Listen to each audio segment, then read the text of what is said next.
May mga gurong handang magturo, mga batang puno ng pangarap, ngunit kulang sa internet connection. Kaya sa utos ni Pangulong Ferdinand Marcos Jr., kumilos ang Department of Information and Communications Technology at ang Department of Education para magkaroon ng internet ang mga paaralan sa mga liblib na lugar. Noong nakaraang linggo, dinayo ng Pangulo ang Island School sa Binuangan Elementary School sa Ubando, Bulacan para tingnan ang estado ng koneksyon. Nakita ng Pangulo, maayos na ang internet. May laptop at tablets na ngayon na dati mahirap makarating sa mga isla at liblib na komunidad. Ang buong budget ng DepEd na napapakinabangan ho ng lahat ng stakeholders mula Batanes hanggang Tawi-Tawi. Maging mga paaralan sa Basilan, dinayo ng DICT at unti-unting nagka-internet ngayon. Kasama po namin si Secretary Henry po. Si Sec. Asan na si mismo yata nagkakabit eh. I'm Mr. President, Secretary. In Basilan, 189 schools na binigay sa aming assignment ni Seksani, 172 na yung nakakabit. Dahil ang internet sa mga paaralan ay hindi lang basta signal, isa itong tulay para mas mapalapit ang kaalaman sa bawat silid-aralan. At sa bawat paaralang nakokonekta, may mga batang mas nabibigyan ng pag-asa. Magkaroon lahat ng estudyante, magkaroon lahat ng guro ng kanilang kinakailangan na equipment at para maging mas maganda at mas maayos ang sistema natin sa pagtuturo. Sa buong bansa, tuloy-tuloy ang trabaho. Isa-isang inaayos sa mga bagay na magpapagaan sa buhay ng ating mga kababayan. Para ang edukasyon ay mas maging abot kamay ng bawat batang Pilipino, anumang isla o lalawigan sa bansa. Radyo Pilipinas. Radyo Publiko. Radyo Pilipinas. Radyo Publiko.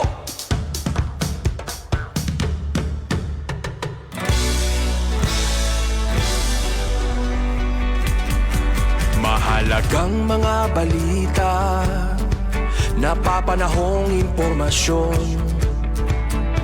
Kami ang inyong gabay pag may bagyo at sakuna. Serbisyo ng gobyerno kapag may nangangailangan.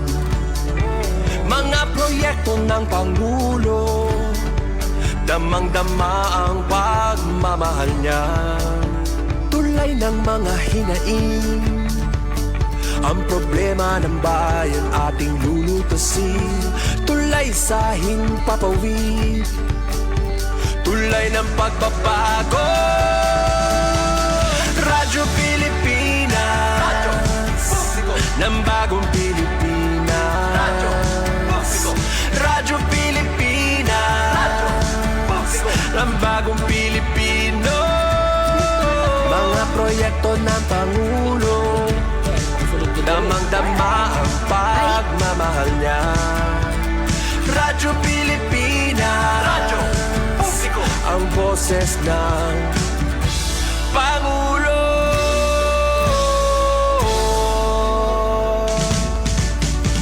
Karamay niyo kami, kahit malayo man kami nakakarating. OFW magsasaka, buhay ay iba't iba, san mang lugar ng bansa natin. Tulay ng mga hinaing, ang problema ng bayan ating lulutasin. Tulay sa himpapawid, tulay ng pagbabago. Radyo Pilipinas, Radyo Publiko, ng bagong Pilipinas. Radyo Publiko, Radyo Pilipinas, Radyo Publiko, ng bagong Pilipino. Mga proyekto ng Pangulo, damang-dama ang pagmamahal niya.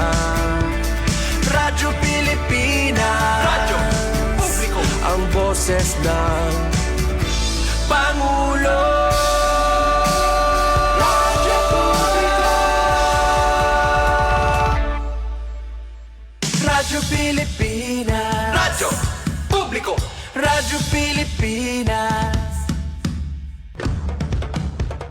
Ito ang Presidential Broadcast Service Radyo Pilipinas. Radyo Publiko. ng Bagong Pilipinas para sa Bagong Pilipino. Naghahatid ng mahahalagang balita at impormasyon na guugnay ng pamahalaan sa sambayanan. Tulay sa himpapawid ng serbisyo publiko. Radyo Pilipinas. Radyo Publiko. Ang boses ng Pangulo. Sa Kalbayog, 882 AM. Radyo Pilipinas. Radyo Publiko. Handa na ang mga paaralan. Handa na rin ang mga guro at mga magulang. At sabik ng muling matuto ang ating mga mag-aaral. Ngayong pagbubukas ng klase, samahan ang Radyo Pilipinas sa komprehensibong pagtutok sa mga kaganapan sa unang araw ng pasukan. Mula pagpasok hanggang uwian, hatid namin ang mahalagang balita, live reports at updates mula sa iba't ibang panig ng bansa. Balik Eskwela 2026. Balik Eskwela 2026 sa Radyo Pilipinas coverage. Maayong buntag. Maupay nga aga. Good morning, Eastern Visaya. Good morning, Eastern Visaya.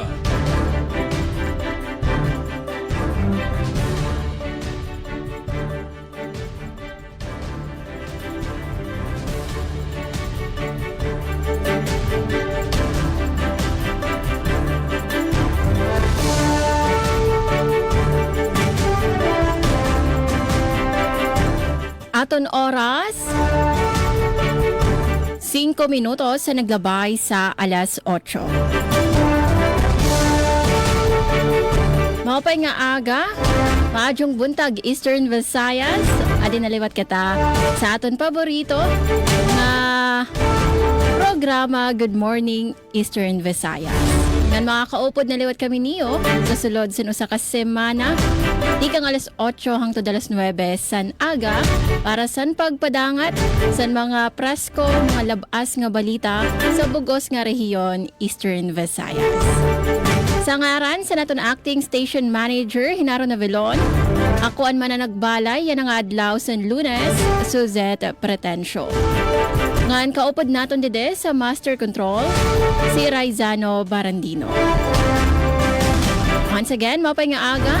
Kanya na nga June 8, oo, siyahan nga adlaw sa klase, pag-abre sa klase. Mao nga exciting ini na adlaw para sa aton mga kaganapan, aton mga estudyante. Nganya na nga edisyon, aton syempre mga kaupod, an aton mga kasugbong, ka-sister stations, aton mga kaupod sa RP Borongan, si Ate Soca Berea, and sa RP Sugod, si Ate Gemma Destriza. And syempre, kaupod liwat naton, aton ka-PCO, si Sir Rodrigo Victoria sa PIA Biliran. And makakaupod liwat naton, an aton kasugbong sa Academe and DYDC FM. So, full force kami yan na pagpadangat sa mga presko nga balita, mga impormasyon dito sa Eastern Visayas. Maoti ka nga naton, kadtuanay kita sa RP Sugod para sa update, ano?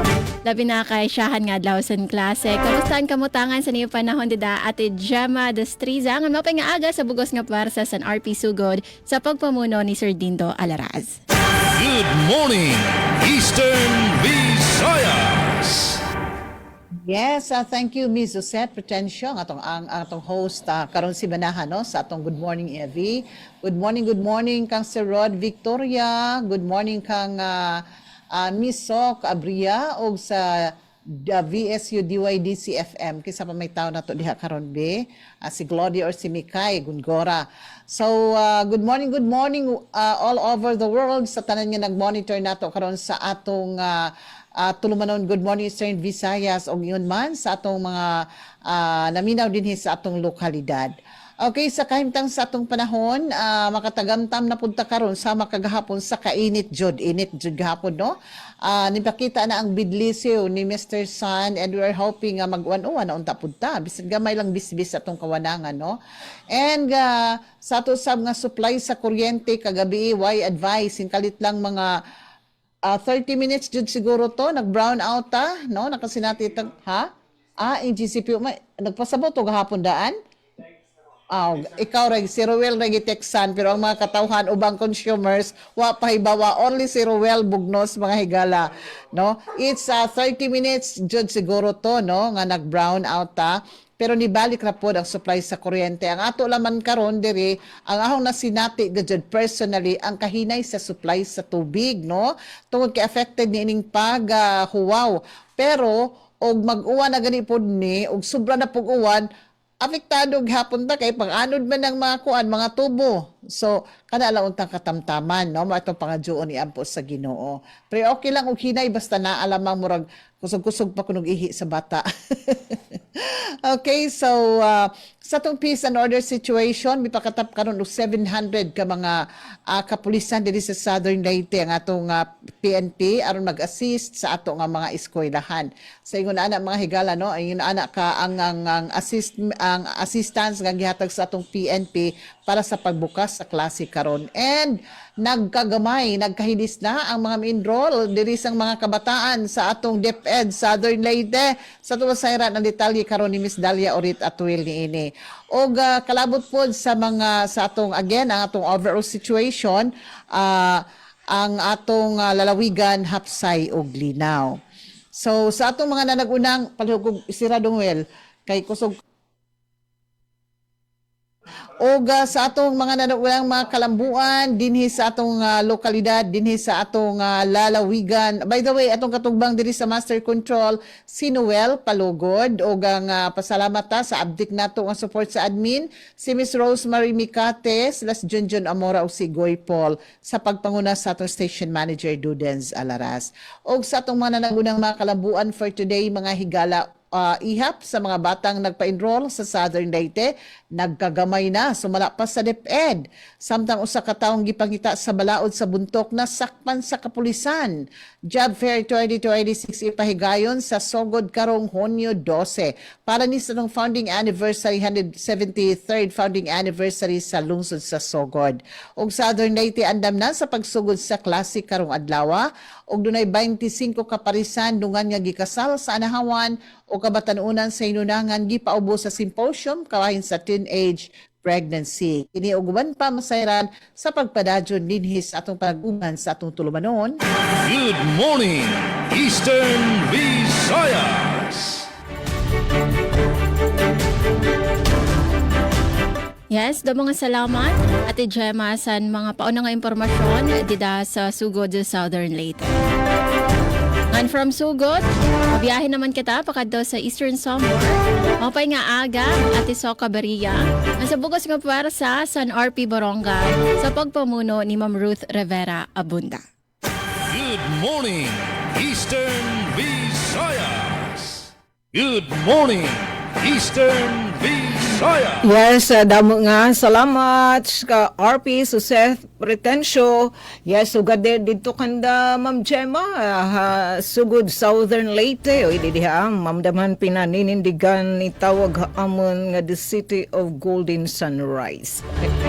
Nga na yan antes kitahin sa mulod nga di announcers booth ikadamo kita inumin tubig darada hita paso sobra itong uhaw nga aton inaabad so aton mga chikiting mga young ones nga mabalik ka school yan ang adlawhan wadto na nga inirayton ira-eskwelahan nga nanton mga mapinalanggaan nga mga guardian mga kag-anak.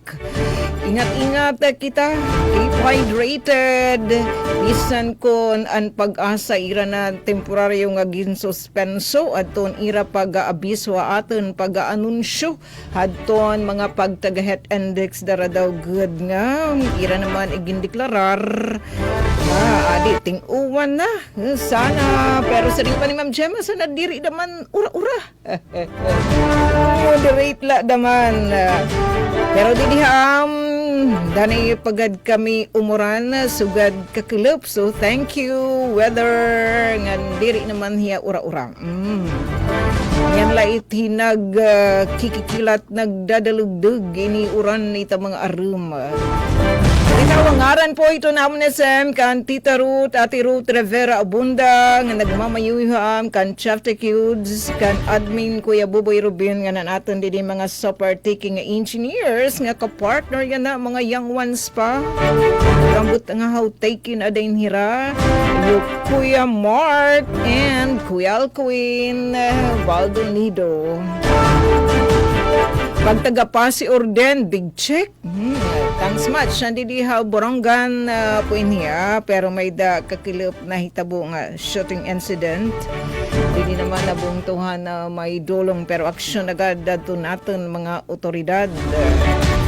Adtuan suspitsado. Tamon din mga kakalsadahan, mas busy yan na. Tansyo nga dadto natin mga motorista, so ingat-ingat din po. Pagataga kuryente, so far waray man abiso adto namon didi electric utility adton Isamelco na power interruption ambot nga haw sana waray tigda no nga mga pagpareng ilabi na nga entrada yan na hiton klase para gumanagihap bumirik ita mga electric fan. Ang mga eskwelahan no kaya adton mga SC. Pagtaga tubig. Pares liwat din amon Ma'am Gemma, amon na inaabat iton binubusaw ng awasit tubig dinit ang mga gripo. Tapos may pa kami dide abiso adto namon water district. Usa kala ka bulan nga diri ni maatapin pagbayari adto nimo water bill. Diretso. Putulan ka hadton serbisyo. So tipid-tipid ang mga nagbabudget di dai sureness niyo nga mababudgetan niyo para mga concessionaire no water district adto ni ibarayadhan tubig.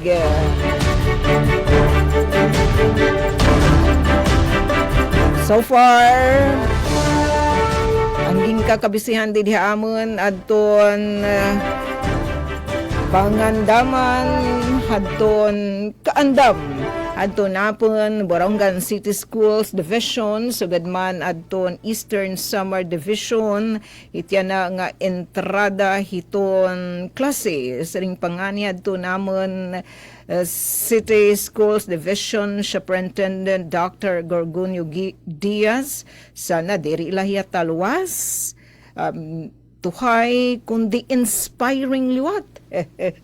Iton pagbalik ito natin mga young ones. Ito niya na nga entrad klase parang school year 2026-2027.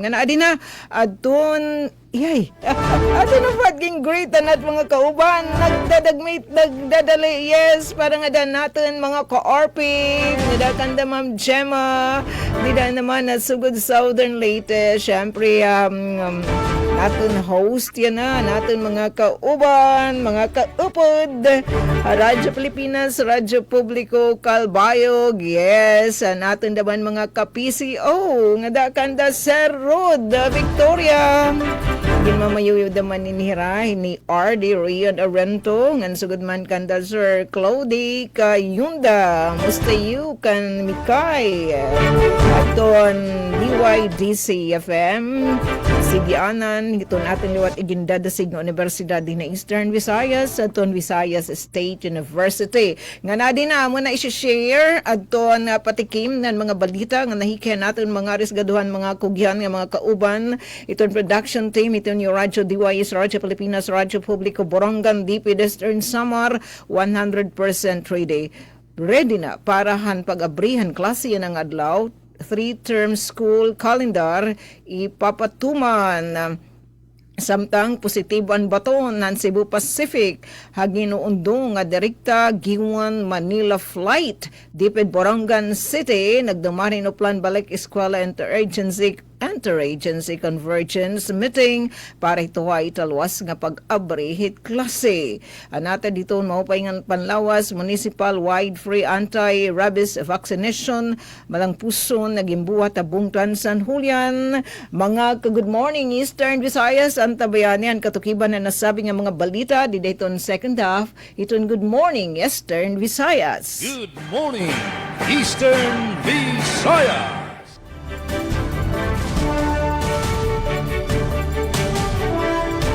Yes, daw nga salamat at iso kabariya sa mga pauna nga impormasyon nga niyo patikim nga balita dida sa RP Barangay. Ngan kada naman kita sa aton ka PCO kasugbong sa Philippine Presidential Communications Office. Yes, mapay nga aga Sir Rodrigo Victoria sa PIA Biliran sa bugos nga persa sa PIA sa pagpamuno ni Sir Rian Arinto. Good morning, Eastern Visayas. Mayong buntag sa atong kaubanan ning Lunes nga edisyon Hunyo 8 sa Good Morning Eastern Visayas ngadto kang Ma'am Suset Patricio sa DYOG Calbayog, Ma'am Gemma Destresa sa Radyo Pilipinas Sugod, Ma'am Sok Abria sa Jess Burungan ug kang Sir Glody Kayunda sa BSU DYDC. Mayong buntag sa atong tanan. So, ang panahon karon diri sa labi na diri sa capital town sa probinsya sa Biliran, init kay tanan gani dito ko sa eskwelahan kaganina. Nagkuha ko og mga interview sa atong mga public school supervisor, district supervisor, sa atong usa ka maestra, sa atong usa ka ginikanan. Ulula ganito akong interview og sa bata, usa ka bata nga siya ang presidente sa Supreme Student Government sa elementary. Nindot kayo ang ilang opening kay labi na kay dito ang mascot sa Jollibee perting yung hugyaw sa mga bata kay dito sila nya masig nato puti pa isnak po siguro ang taga Jollibee. Mo tay nagdaog murag lagsi kayo ang ilang pagtungha sa unang adlaw sa klase. So nindot kay sanan gani ingon tong principal nga ingon tong district supervisor nga ready na gid sila bisan ang lola tulo niya kaapo, ready gid siya kastanan. Nya hasta po ang estudyante niya. Andam na gid siya sa unang adlaw sa klase sa tuig 2026-2027. So init sa kayo karon so mao na nga atong mga estudyante sa unang adlaw sa klase, mga ginikanan kinahanglan atong padalhan ang atong mga eskwela og mga tubig, paimnon, mga payong kay aron panangga sa dining perting inita sa unang adlaw sa klase. Aparte naman sa atong peace and order, adunay gikataho nga nadakop sa kapulisan sa lungsod sa Naval kining nakalapas sa Republic Act 2262 kining Bausi. Kuy, napalili siya karon ano. So may po ni sila nga madakpan kay para ang uban po dili musundog aning pagdaog-daog sa atong kapikas sa kinabuhi. Ug dito sab sa munisipyo sa Culaba aduna po nadakpan sa violation sa Section 5 paragraph B sa Republic Act number 716 o kaning violation of lascivious conduct. So mo ni siya ang duha ka mga nahimantala kagapong adlaw base sa atong peace and order situation pero generally peaceful ang probinsya sa Biliran. Labi na kay aduna tay bag-ong hipi ang atong OIC si Police Colonel Alex Fronda de Los Santos. So parte naman sa atong mga utilities sa tubig nasinati na po nato ang padayon nga medyo paghinay sa awas sa atong mga gripo pero wala naman tayo nasigpatan nga mga reklamo pero naagya po ng atong supply sa tubig bisag hinay siya. So parte naman sa atong kuryente wala man po nahimantala nga pagkapaong sa atong kuryente sa nakalabay nga kagahapon o kaganina. Parte naman sa atong Philcos okay naman siya. Usahay la magwawa siya. Ang kuryente sa susama sa gingon ni Ma'am Gima murag medyo hinahinay siya tungod kay kining kanipis atong supply sa kuryente gani gi-explicar na ora ay mga advisories ang atong NGCP or mga alerts. So parte naman sa atong nag-unang mga balita uluhan sa atong balita para sa second half mao kini gobyerno naghatag og mga serbisyo sa mga OFWs atol sa pagsaulog sa Migrant Workers Day sa Biliran. PCA ug Biliran Provincial Hospital naghiusa para sa libre ug masayon nga serbisyong panglawas sa mga mag-uuma sa lubi sa probinsya sa Biliran. o probinsya sa biliran gilunsad ang Project Kaalam o libreng review para sa mukuha og civil service exam. So ang detalye aning mga balita at atong mabati sa second half. Good morning sa atong tanan. Good morning, Eastern Visaya. Yes, so damo nga salamat Sir Rodrigo Victoria sa mga pauna nga impormasyon minsan sa iyo Laray Uluhan. Ngan kadto naman kita sa aton kasugbong sa Academe. Apay nga aga Sir Glody Kayunda sa DYDC FM. Ngan sa bugos nga puwersa sa DYDC sa pagpangulo ni Dr. Cristina Gabrilio. Good morning, Eastern Visayas. Mga salamat Ma'am Suzette sa Radyo Pilipinas Calbayo. Sugad man ito ni mo mga kaupo din sa RP Calbayo. Good morning, good morning. Good morning sad kang Ma'am Gemma sa RP Sugod o kang Ate Sok. Good morning diha sa RP Borongan. Sugad man ito ng mga kaupo dida. O kang Sir Rod, good morning sa PIA Biliran.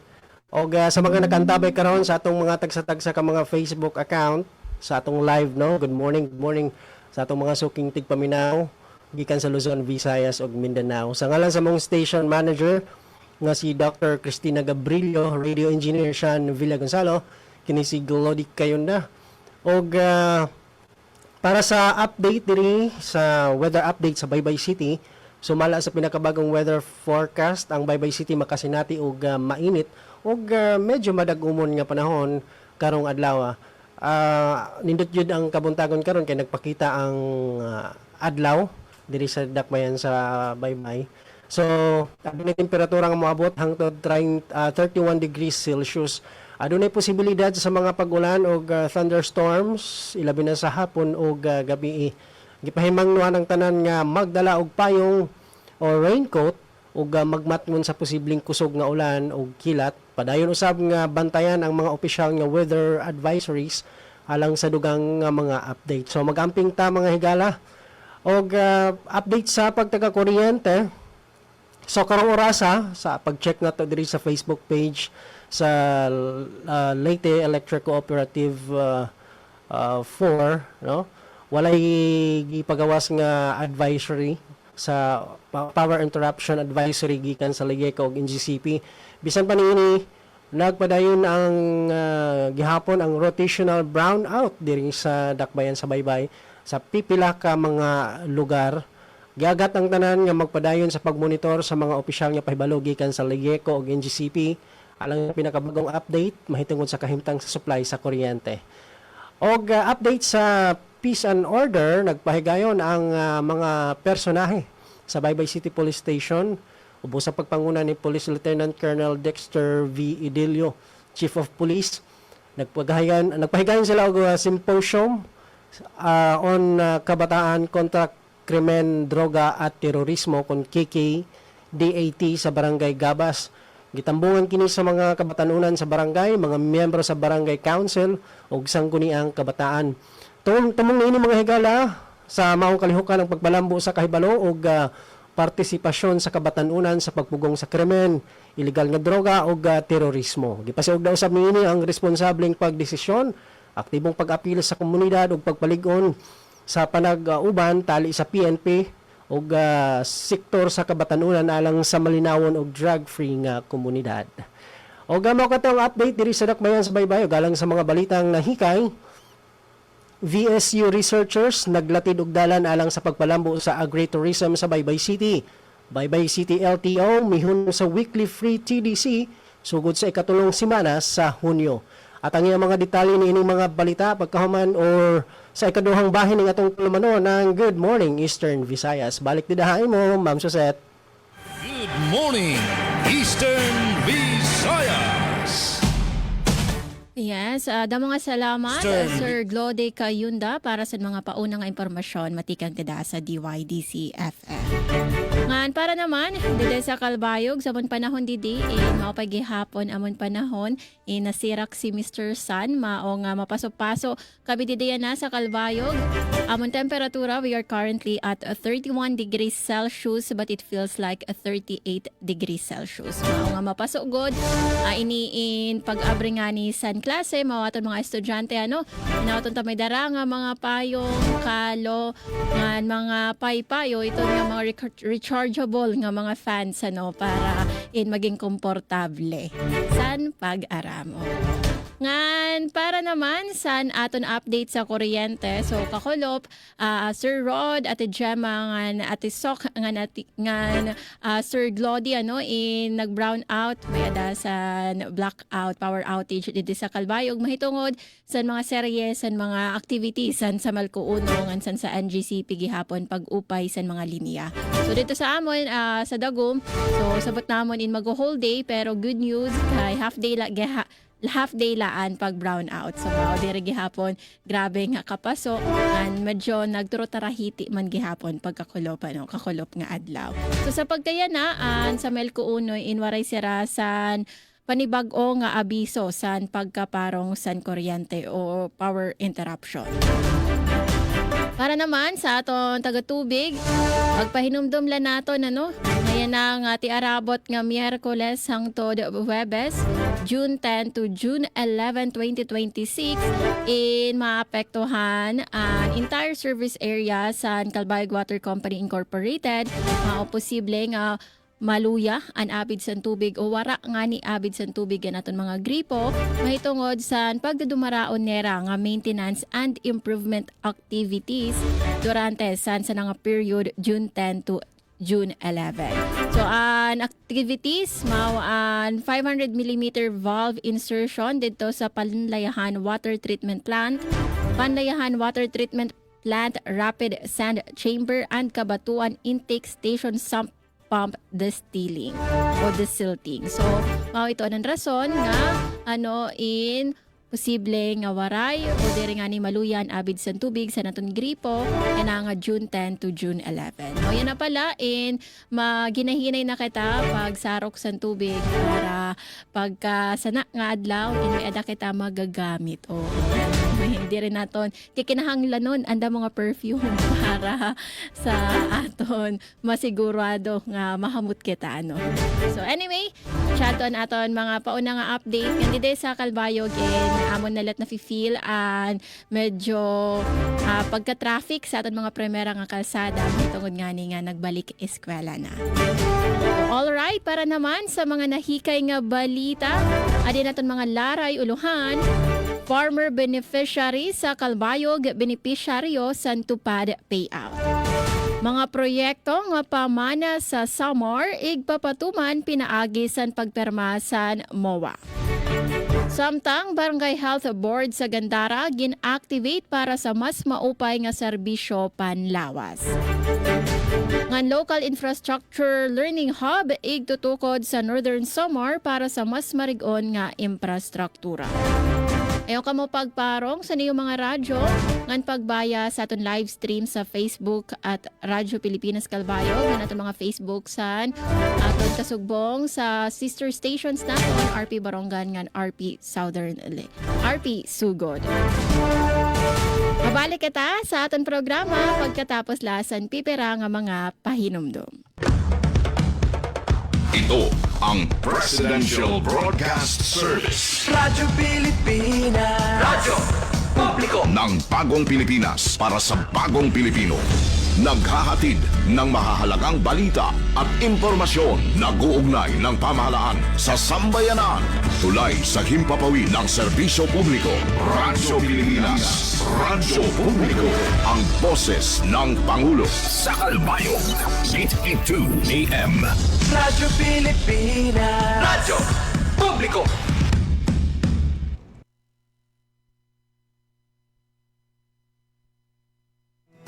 Sa isang bagong Pilipinas, hindi dapat makambang pamilyang Pilipino sa mga bayarin sa ospital. Kaya naman sa Zero Billing Policy, libre ang inyong paggamot sa lahat ng mga Department of Health hospitals. Mapa-inpatient, outpatient, o emergency services. Isama na rin ang mga mamahaling gamot, lab tests, therapy, at marami pang iba. Libre ang inyong paggamot. Ang pangangalaga sa kalusugan ng mamamayan ay ang ating pangunahing tungkulin dahil ang serbisyong medikal ay karapatan at hindi dagdag pasanin.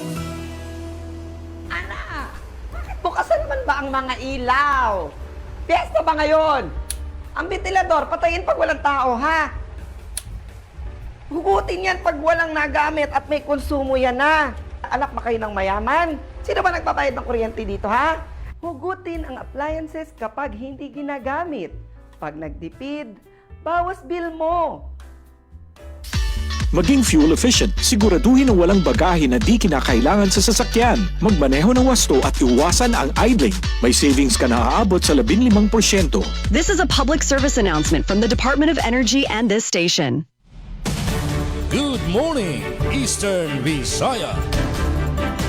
Aton oras, 34 minutos sa naglabay sa alas 8.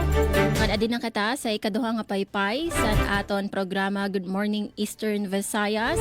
Ngan kaupod ko dide sa Master Control si Joven Cardenas. Alright, aton na iglalaygayan mga detalye sa mga nahikay nga balita sa bugos nga Eastern Visayas. Sunahon naton on RP Sugod o pay nga aga otro ate Gemma Destriza.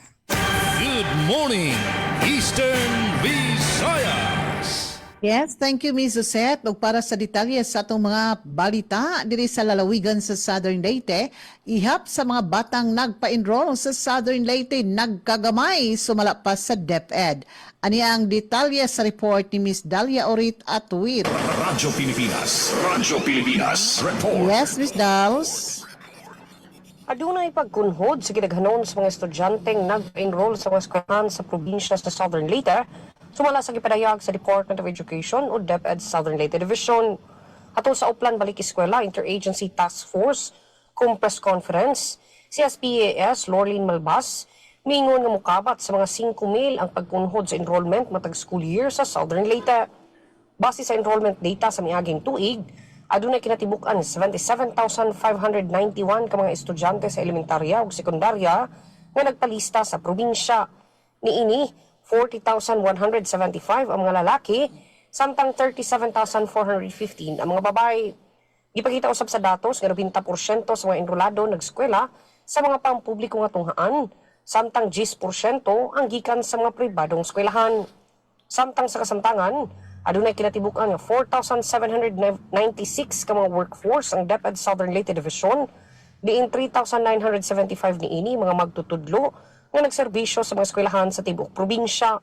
Gipasalig sa DepEd Southern Leyte ang hustong pagpangandam alang sa pag-abli sa klase ug sa paghatag og dekalidad nga edukasyon ngadto sa mga kabataan sa lalawigan. Palitagikan sa DepEd Southern Leyte Division para sa Bagong Pilipinas, Dalia Abiara Oret, Radyo Pilipinas, Radyo Publiko. Yes, ang salamat Miss Dalia Atuil sa imong report. Good morning, Eastern Visayas. Good morning, Eastern Visayas. 36 minutos na nakalabay alas 8. Balita nata diton edukasyon DepEd Eastern Samar 100% ready na para pag-abrihan klase yan ang adlaw 3-term school calendar. Ipapatuman ang detalye tikangkan kasamang Daisy Bilizar. Radyo Pilipinas, report. All systems go na ang bugos ng pwersa ang Department of Education Schools Division of Eastern Samar para formal nga pag-abrihan klase yan ang adlaw Lunes, Hunyo 8. Inyan igimpatapon ni Assistant Schools Division Superintendent Dr. Raymond Capacity. Didagin dumarang Oplan Balik Eskwela Interagency Convergence ha Capitol Gym Barangay Alang-Alang Borongan City ang Biyernes nga adlaw. Pulong niya 100% na ang kaandaman dibisyon para ton pagbalikan kabataan na tags ang eskwelahan. We could say that we are 100% ready. The Eastern Samar Division is very much ready for the opening of classes for school year 2026-2027. And that is because of our collaboration, our support gain coming from our stakeholders.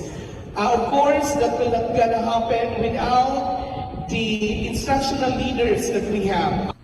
Anda ka nga kadaugan ng preparasyon na nga tuig ginigin susumpay ang mabaskog na suporta han dynamic stakeholders sa probinsya. Gintambungan mismo ni Governor Ralph Vincent Ivardoni and Convergence.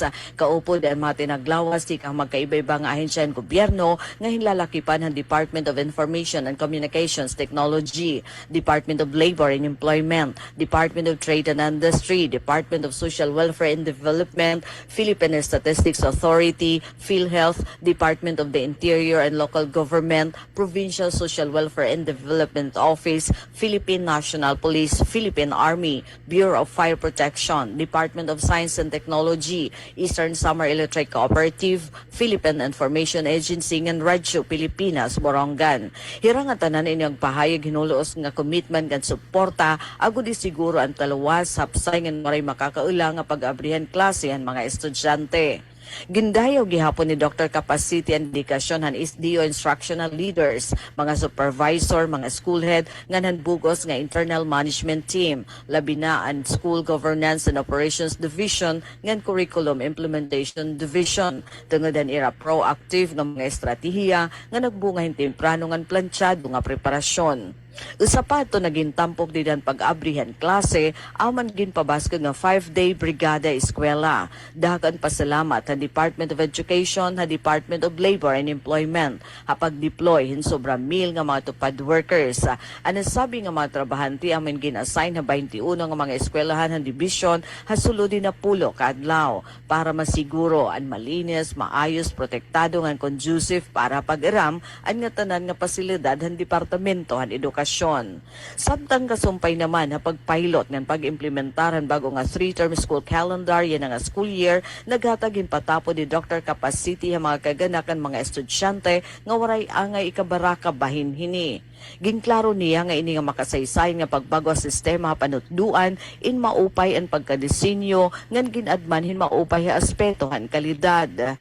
Katuyuan hini nga mas maging epektibo, madasig ang direkta nga mahipapahamtang han DepEd, ang di kalidad nga edukasyon nga serbisyo ang mga estudyante, habugos nga nasod.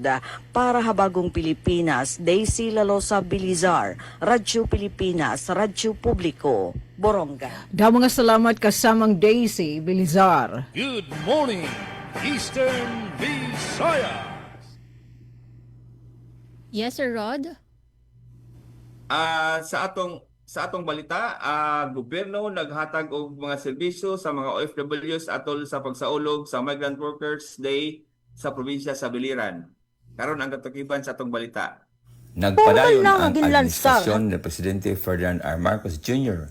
sa pagpalig-on sa kayuhan ug proteksyon sa mga overseas Filipino workers o OFWs pinagi sa pagdala sa nagkadaiyang serbisyo sa gobyerno atol sa selebrasyon sa Migrant Workers Day 2026 sa probinsya sa Biliran.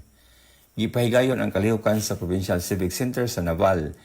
Din mitambong ang kapin 750 ka OFWs, ilang mga pamilya o mga stakeholders gikan sa unom ka probinsya sa Eastern Visayas. Lakip sa mga ahensyang naghatag og serbisyo mo ang Department of Information and Communications Technology o DICT, nga mitabang sa mga partisipante sa pagparehistro sa eGov.ph app. Kapin 500 ka mga partisipante isab ang na-orient bahin sa mga benepisyo sa serbisyo nga maksis pinagi sa digital platform sa gobyerno. Ang Philippine Health Insurance Corporation of PhilHealth nagpagayon usab og enrollment sa YAKAP program aron mapalaptan ang healthcare coverage sa mga OFWs ug ilang mga dependente. Samtang ang Department of Trade and Industry o DTI naghatag og business counseling, loan facilitation, consumer advocacy o business name registration aron suportahan ang panginabuhian ug panegosyo sa mga OFW ug ilang mga pamilya. Atol sa kalihukan, gipanghatag usab ang kinatibuk-ang 280,000 ka pesos nga ayuda ngadto sa mga kwalipikadong benepisyaryo. Napulog usa ka Biliranon nga OFWs ang nakadawat og tag 20,000 ka pesos ilaban sa Balik Pinas Balik Hanapbuhay program aron makatukod og kagalingong panginabuhian human sa ilang pagpauli sa nasod. Matod ni Arlene Saliuman, Regional Director sa OWA Eastern Visayas, ang mga OFW mao ang mga modernong bayani nga nagpadayon sa pag-alsa sa kahimtang sa ilang pamilya o pag-amot sa pagtubo sa ekonomiya sa nasod. Gipasiugda sab niya nga magpawiling andam ang gobyerno sa pagpatalipod o pagsuporta kanila. Sa iyang mensahe, si Atty. Patricia Yvonne M. Kaunan, OWA Administrator, mipasalig nga magpadayon ang OWA sa paggiya o pagtabang sa mga OFW gikan sa ilang pagbiyahe paingon sa gawa sa nasod hangtod sa ilang pagpauli o reintegrasyon sa komunidad. Samtang si Governor Rogelio G. Espina mipasiugda sa dakong papel sa mga OFW sa ekonomiya sa Pilipinas pinaagi sa ilang mga remittances nga nagpalig-on sa ekonomiya o nagtabang sa ilang mga pamilya o komunidad. Ang maong kalihukan kabahin sa pagpadayon nga paningkamot sa Administrasyong Marcos nga mas mapaduol ang serbisyo sa gobyerno ngadto sa mga OFW ug masiguro ang ilang kayuhan, seguridad ug malampusong reintegrasyon sa katilingban. Good morning, Eastern Visayas. O galang sa mga balitang nahikay dinhi sa Dakbayan sa Baybay, VSU researchers naglatid og dalan alang sa pagpalambo sa agritourism sa Baybay City. Dako ang potensyal sa agritourism sa Baybay City apan nagkinahanglan kini og mas ligon nga suporta o kapasidad aron mahimong malampuson sumala sa usa ka bag-ong pagtuon sa mga tigduki-duki sa Visayas State University kun VSU. Ang pagtuon nga gipatik sa International Journal of Tourism Research niadtong 2025 nagsusi sa kahimtang sa agritourism sa Baybay ug sa kaandam sa mga mag-uuma sa pagpalambo niini. Base sa datos gikan sa 400 ka mga mag-uuma ug organisadong grupo, nasuta nga ang kakulang sa hanas nga trabahante, pagbansay, suporta sa mga institusyon, kapasidad sa pagdumala mao'y mga nagunang babag sa pagtukod og agritourism farms. Bisan pa sa positibong pagtan-aw sa mga benepisyo sa agritourism, daghang mga mag-uuma ang nagatubang gihapon og mga pinansyal ug operasyonal nga kalisdanan nga nakababag sa ilang partisipasyon. Nasuta usab sa pagtuon nga mas andam sa agritourism ang mga mag-uuma nga sakop sa mga organisasyon o kooperatiba tungod sa ilang gipaambitang mga kahinguhaan nga mas ligon nga suporta. Busa girekomenda sa mga tigduki-duki ang paghatag og dugang nga pagbansay, pagpasayon sa akses sa pondo ug paglig-on sa mga pakigtambayayong aron mapalambo ang agritourism sa Baybay City ug sa ubang rural nga komunidad. Gikan sa VSU DYDC-FM, Dolodik Kayunda. Good morning, Eastern Visayas. Good morning, Eastern Visayas. Samtang para naman sa syahan nga balita dide sa RP Calbayog, farmer beneficiary sa Calbayog, beneficiaryo Santupad payout. Detalye pamatian naton sa report ni Charmaine Perito Balvez. Radyo Pilipinas report. Maabot 700 tras ng mga parauma sa Calbayog, Samar, ang kumarawat bulig pinansyal ilarom sa tulong panghanap buhay sa ating disadvantaged displaced workers tupad program sa Department of Labor and Employment. Inaan kahuman magpartisipar sa mga benepisyaryo sa Emergency Employment Program sa gobyerno. Katuyuanan sa tupad nga maghatag temporaryo nga trabaho ug dagmit nga suporta sa mga sektor nga naapektuhan sa iba-ibang mga hagit sa ekonomiya. Dako naman nga bulig an ayuda para sa mga parauma para mabaton ang era pan-adlaw-adlaw nga panginahanglan sa era pamilya ug garastuson sa pag-uma samtang padayon sira nga nagtatrabaho para masigurado ang produksyon san pagkaon sa era mga komunidad. Para sa Bagong Pilipinas, Charmaine Perito Balvez, Radyo Pilipinas, Radyo Publiko, Calbayog. Damo nga salamat Charmaine sa imo report. Good morning, Eastern Visayas. Balik diri sa lalawigan sa Southern Leyte sa katawong gipangita sa balaod sa buntok, sikop sa kapulisan na report ni Ruel Bugnos Jr. Radyo Pilipinas report. Yes, Ruel. Malampusong nadakpan sa mga otoridad ang usa ka 37 anyos nga mag-uuma human gisilbi ang warrant of arrest bato kaniya dito sa Barangay Hilaan sa lungsod sa Bontoc, Southern Leyte kanatong Hunyo 5, 2026. Giilang dinakpan nga si alias Roma kinsan lumulupyo sa maong dapit. Nadakpan ang suspitsado pinagi sa hinusang persa sa tracker team sa Bontoc Municipal Police Station ubos sa pagpanguna ni Officer in Charge Police Major Barney Katig pinagi sa ilang manhunt charlie operation. Ang warrant of arrest gipagawas natong Hunyo 4, 2026 ni Honorable Minerva Biohan Siosana, ang acting presiding judge sa Municipal Circuit Trial Court sa Sugod Libago, Nagbuntok. Si alias Roma nagatubang sa kasong kriminal tungod sa paglapas sa Coconut Preservation Act of 1995. Adunay girekomenda nga piyansa sa korte nga nagkatidad og 36,000 pesos alang siyang temporaryong kagawasan. Gipahibalo ang dinakpan sa iyang katungod ubos sa konstitusyon sa wala pa kinidad-a sa Bontok MPS alang sa husto nga dokumentasyon o sa dili pa sab kini itugyan ngadto sa korte nga nagpagawas sa iyang warrant. Balita gikan sa lungsod sa Bontok para sa Bagong Pilipinas, Roel Bugnos, Radyo Pilipinas, Radyo Publiko. Yes, salamat Roel Bugnos Jr. sa imong report. Good morning, Eastern Visayas. Good morning, Eastern Visayas. Kadugangan nga balita, tikang gidhamon ha DYS Radyo Pilipinas, Radyo Publiko Borongan, positiban baton ng Cebu Pacific. Hagin uundong nga direkta giwan Manila flight. Ang detalye, tikang kan kasamang Penpen Pumida. Radyo Pilipinas, report.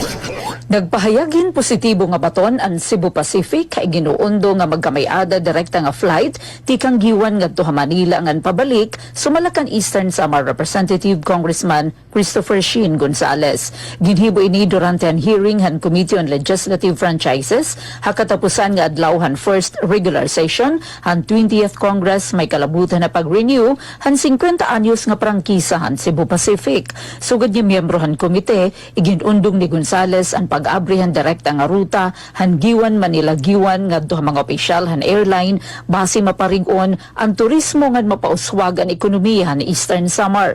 Igin presentaran suhestyon kan Mr. Michael Ivan Shaw, presidente ngan Chief Executive Officer han SEBGO ngan kan Attorney Maria Cecilia Natividad, Vice President for Corporate Affairs han Cebu Pacific. Sumala pa kan Gonzales ang direkta nga ruta magahatag hin mas madali kan mas komportable nga pagbiyahe para mga pasahero nga nasulod nga nagawasan probinsya. Nagsaad naman ang Cebu Pacific nga mabisita giwan base usisahon ang runway han airport ngan magpadayon hin pakigimang raw opisinang kongresista ngan mga lokal nga pamunuan para mahibaruan ang posibilidad han implementasyon han ruta. Dugang pa ni Gonzales, padayon nga tututukan ang inisyatiba, kaupo di House Minority Leader ngan 4-piece Party List Representative Congressman Marcelino Nonoy Libanan, tubtub nga matuman ini. Para Bagong Pilipinas, Penelope Pumida, Radyo Pilipinas, Radyo Publiko, Borongan. Damo nga salamat kasamang Penpen Pumida. Good morning, Eastern Visayas. Para naman sa kadugangang balita diri sa Biliran, PCA ug Biliran Provincial Hospital nagiusa para sa libre ug masayon nga serbisyong panglawas sa mga mag-uma sa lubi diri sa probinsya sa Biliran. Kanon ani ang katukiban nitong balita? Nagpirma og Memorandum of Agreement ang Philippine Coconut Authority o PCA ug ang Biliran Provincial Hospital aron mapalapdan ang serbisyo sa panglawas alang sa mga rehistradong mag-uma sa lubi ug ang ilang mga kwalipikadong dependent sa probinsya sa Biliran. Ubos sa programa nga sakop sa Coconut Farmers and Industry Development Plan o CFIDP, ang mga benepisyaryo makadawat og tabang pinansyal alang sa ilang pagpa-hospital outpatient services ug post-confinement medical needs. Matod sa kasabutan, ang matang kwalipikadong coconut farmer mahimong makadawat og hangtod 40,000 ka pesos alang sa hospital confinement kay dili sakop sa ubang health programs. Aduna usab 5,000 ka pesos alang sa tambal, laboratory o diagnostic exams ug laing 5,000 ka pesos para sa follow-up nga medikal nga panginahanglan. Aron masiguro ang hapsay nga implementasyon, ang PCA mag-deploy og registered social worker sa ospital aron matabang sa validation sa mga beneficiaryo ug pag-issue sa guarantee letters. Ang PCA usab ang mo-reimburse sa ospital sa mga nagasto nga serbisyo alang sa mga kwalipikadong pasyente. Sa pikas bahin ang Biliran Provincial Hospital ang muhatag sa serbisyong medical ug mag-maintain sa record sa mga pasyente samtang mag-coordinate sa PCA sa pagproseso sa tabang. Ang maong programa kabahin sa direktiba sa gobyerno ubos sa liderato ni Presidente Ferdinand R. Marcos Jr. nga nagpalig-on sa mga programa alang sa social protection ug kayuhan sa mga uma sa lubi. Ang kasabutan mulungtad sulod sa 3 ka tuig ug posibleng i-renew base sa resulta sa evaluation sa programa. Tumong nini nga inisyatibo ang pagpakunhod sa gasto sa panglawas o pagpalambot sa kalidad sa serbisyo medikal alang sa mga komunidad nga may mga tanom nga lubi sa biliran. Good morning, Eastern Visayas. Samtang sa lain pang balita, Baybay City LTO mihunong sa weekly free TDC sugod sa ikatulong semana sa Hunyo. Gipahibalo sa Baybay City Land Transportation Office kon LTO District Office nga undangon sa makadiyot ang ilang pagpahigayon sa weekly free theoretical driving course kon TDC alang sa mga baybayanon sugod sa ikatulong semana sa Hunyo ning kasamtangang tuig. Ang maunlatang resulta sa usa ka bagong pulisiya nga gipatuman sa Land Transportation Office Region 8 tungod niini wala pa siguro nga schedule alang sa sunod nga libreng TDC hangtod adunay bagong direktiba nga ipagawa sa Baybay City LTO District Office. Bisan pa niini, magpadayon gihapon ang nakatak ng free TDC sa Hunyo 9 hangtod 10 ning kasamtangang tuig. Gipahibalo usab sa opisina nga dili una sila magpagawas og registration link samtang nagulat ba sa dugang nga pahimangno gikan sa ilang regional nga opisina. Gipahinumduman ang mga partisipante sa libreng TDC karong Hunyo 9 hangtod 10 nga gikinahanglan magdala sa ilang orihinal og photocopy sa ilang birth certificate ug valid ID. Kinahanglan usab nga mag-andam sa ilang pagkaon ug moabot sa opisina sa wala pang alas 8 sa buntag aron malikayan ang kalangay sa programa. Giawhag sa Baybay City LTO District Office ang publiko nga magpadayon sa pagsubay sa ilang opisyal nga mga pahibalo alang sa mga updates kabahin sa pagbalik sa weekly free TDC program. Gikan sa VSU DYDC FM, Glody Kayunda, Good Morning Eastern Visayas. Good morning, Eastern Visayas. Mga proyekto nga pamana sa Samar, igpapatuman pinaagi san pagperma san Memorandum of Agreement. Detalye sa pagbalik ni Charmaine Perito Balvez. Radyo Pilipinas, report. Ginpermahan na ang Memorandum of Agreement para sa pagpatuman mga proyekto nga pamana sa Office of the Presidential Advisor on Peace, Reconciliation and Unity sa mga bungto sa Samar, Lakip Anyabong, Paranas, ngan Mochong. Parte ini san padayon nga pagpatuman san Localized Peace Engagement Program nga nagtutuyo batunon ang mga panginahanglan san mga komunidad nga naapektuhan san armado nga engkwentro ug sugad man ang malaksi nga pagpadara san mga serbisyo ug proyekto pankauswagan.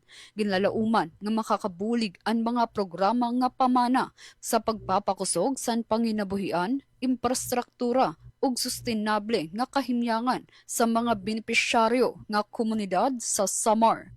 Para sa Bagong Pilipinas, Charmaine Perito Balvez, Radyo Pilipinas, Radyo Publiko, Kalbayog. Damo nga salamat Charmaine san imo balita. Good morning, Eastern Visayas. Ug sa katapusan sa atong balita diri sa lungsod sa Sogod ug sa lalawigan sa Southern Leyte para karong buntaga, Job Fair 2026 ipahigayon sa Sogod karong Hunyo 12. Ania ang atong report. Radyo Pilipinas, report. Gidapit ang mga estudyante, mga migraduar o mga nangitag trabaho sa pagsalmot sa Job Fair 2026 nga paghimuon karong Hunyo 12 ning tuig 2026 sa Sogod Gymnasium. Ang maong kalihukan usa ka panagtambayayong sa Department of Labor and Employment, Local Government Unit of Sogod ug Southern Leyte State University aron mahatagan og dugang opportunity sa trabaho ang mga lumulupyo ug mga kabatan-unan sa lalawigan. Gilauman nga daghang mga kompanya ug employer ang motambong sa job fair aron mangita og mga qualified nga mga aplikante alang sa mga nagkalain-laing bakanting posisyon. Mahimong makikita direkta ang mga aplikante sa mga recruiter o makahibaw sa lain-laing opportunity sa trabaho o karera. Giawhag ang mga nag-organize ang tanang interesadong estudyante, mga mid-graduar o job seekers nga mag-andam sa ilang resume o uban pang mga kinahanglanong dokumento aron mapahimuslan ang naasoy kalihukan. Ug alang sa dugang detalye, lakip na ang listahan sa mga partisipanting kompanya o mga kinahanglanon sa aplikasyon. Mahimong tan-awon ang orihinal nga pahibalo pinaagi sa Facebook page. Balita gikan sa LGU Sogod para sa Bagong Pilipinas, Gemma Destriza, Radyo Pilipinas, Radyo Publiko. Good morning, Eastern Visayas. Good morning, Eastern Visayas. Nga na kadugangan nga balita tikang didihamon na syudadan Borongan kasampay lagi hapon iton pag-abri na hiton klase Borongan City Schools Division nagdumari no plan balik eskwela interagency convergence meeting paritalwas tukay nga pag-abrihit klase adyan aton balita. Radyo Pilipinas, report. Balik Eskwela Interagency Convergence Meeting gindumaran Department of Education Borongan City Schools Division Office pagpihong nga tuhay talwas adton pagbalikan learners nga maabotin sobra 18,000 ang iha pa 58 nga public schools abugos nga dibisyon tikang itsyam nga adlawhan klase 28. Ulusan pagpapasalamat ni DepEd Borongan City Schools Division Superintendent SDS Dr. Gorgonio Diaz Jr. ang National Government Agency sa lokal nga mga pamunuan ug partner organizations apadayon nga pagsusuporta OB campaigns nga diri la malampuson kundi tinuod exemplary. Pahayag na SDS Diaz taon-taon hindi kayo nag-atubiling tumugon sa aming panuwagan sa walang sawang pangako at commitment kung saan ang ating nakaraan OB campaign sa hindi lang naging successful, they were truly exemplary and code. Gintagan liwat nga hindoon ang importansyan papel nga tanan nga stakeholders pagsiguro nga talwas tuhay inspiring itong pag-abri klase yan ang atuig. Sigun pa ni SDS Diaz, quote, education is an ecosystem and it's vital lifelines, and quote. Samtang hindi nga convergence meeting, nagkamay daliwatin press conference kung diniging plastar and school heads and pirang concerns. Adun may kalabutan hitpantawid Pamilyang Pilipino program na 4Ps nga untan unag nga pagproproseso ang mga dokumento na say uturig patuman ang partisipasyon ni 4Ps parent beneficiaries aktibidades sa eskwelahan sugadit bintakasing ang untaan 4Ps settling coordinators in mismo asay adton makipag-koordinar ang mga opisyal at eskwelahan ng Igenswestiyon na COPE Incorporated Eastern Visayas usang non-governmental organization ng tag-upadliwat itong parent values education labot pa mga programa nga iginpapatuman hini para hit mga batan-on. Igansayod pa na DYS Station Manager Mrs. Ruth Abunda adton polisiyang igpapatuman ni DepEd ang no cell phone during classes nga sumalakan Curriculum Implementation Division Chief Dr. Hazel Medesas and mobile phones and pwede gamitin para instructional purposes og ini nga gadget and diri ko kumpiskaron ipipinid-anay samtang naglaklase nga ano homework during weekends inigi implementar nga dan learners nga nagkikinahanglan hen remedial nga pag-aram. Naglalaom ni SDS Diaz nga pagkakaurusa indiri mapapakyas ang ginlalauman hanburungan ng learners ang talwas tuhay nakakadasig na pag-abri head klase yan ng school year 2026-2027. Quote, naghihintay ang ating mga mag-aaral, Borongan learners, and together we will not fail. Yan ang aking inaasam, unquote, malinaumon nga pahayag na SDS Diaz. Para sa Bagong Pilipinas, Sok Aberia, Radyo Pilipinas, Radyo Publiko, Borongan. Gana pinaagi ni dinhi namon tinatapos adto namon pan Lunes nga partisipasyon ng Good Morning Eastern Visayas sa ngaran ni Bugos nga DYS family nga ginmamayuyo hiton amon SM at Ruth Rivera Abunda. Makausa pa. Good morning, Eastern Visayas. Sa ngalan usab sa among Regional Head Rian Etsarinto, sa among Assistant Regional Head ni Lepido ug sa among mga Government Information Center Coordinator sa unong ka probinsya ug sa akong kauban si Mary Lelani Pitaw Topas, sa PIB Biliran kini si Rodrigo Victoria. Good morning Eastern Visayas. Good morning, Eastern Visayas. Pangalan sa mga station manager nga si Dr. Cristina Gabrilio, radio engineer Sean Villa Gonzalo ug sa kinitubukang puwersa sa DYDC FM 104.7. Kini si Glody kayon daw hangtod sa sinod nga higayon sa parehong oras ug istasyon. Good morning, Eastern Visayas. Ug sa ngalan sab diri sa atong lalawigan sa Southern Leyte sa Radyo Pilipinas Sogod, sa ngalan ni Noel Palugod sa Master Control, sa atong mga contributor, sa atong mga frontliners, sila si Aljon Malot, si Ria Mikate, Roel Bugnos Jr., Miss Dalia Orit Atuil ug Jevic Epe sa pagpanguna sa atong station manager Duden Zalaras. Kini si Gemma Distiza para sa atong tulumanon. Good morning, Eastern Visayas. Yes, sa atong oras, 2 minutos sa naglabay sa alas 9. Damo nga salamat sa aton mga nakaupod yan na sa aton lunes nga edisyon, Sir Rodrigo Victoria, Ate Ma'am Sok Aberia, Ate Gemma Destriza, ngan Sir Glode Kiyunda. Nganda magyapon nga salamat sa ako nakaupod nga news contributor si Charmaine Perito Balvez, ngan sa aton nakaupod sa Master Control si Joven Cardenas, ngan si Raizano Barandino. Sa ngaran sa naton acting station manager Hinaro Navilon, ako tro ini si Suzette Pretencio, iyo host iyan na nga lunes nga edisyon sa natong taramdaan. Good morning, Eastern Visayas! Handa na ang mga paaralan. Handa na rin ang mga guro at mga magulang. At sabik ng muling matuto ang ating mga mag-aaral. Ngayong pagbubukas ng klase, samahan ang Radyo Pilipinas sa komprehensibong pagtutok sa mga kaganapan sa unang araw ng pasukan. Mula pagpasok hanggang uwian, hatid namin ang mahalagang balita, live reports at updates mula sa iba't ibang panig ng bansa. Balik Eskwela 2026. Balik Eskwela 2026 sa Radyo Pilipinas coverage. Ito ang Presidential Broadcast Service. Radyo Pilipinas. Radyo Publiko Ng bagong Pilipinas para sa bagong Pilipino. Naghahatid ng mahahalagang balita at impormasyon na guugnay ng pamahalaan sa sambayanan. Tulay sa himpapawid ng serbisyo publiko. Radyo Pilipinas. Radyo Publiko. Ang boses ng Pangulo. Sa Kalbayog, 882 AM. Radyo Pilipinas. Radyo Publiko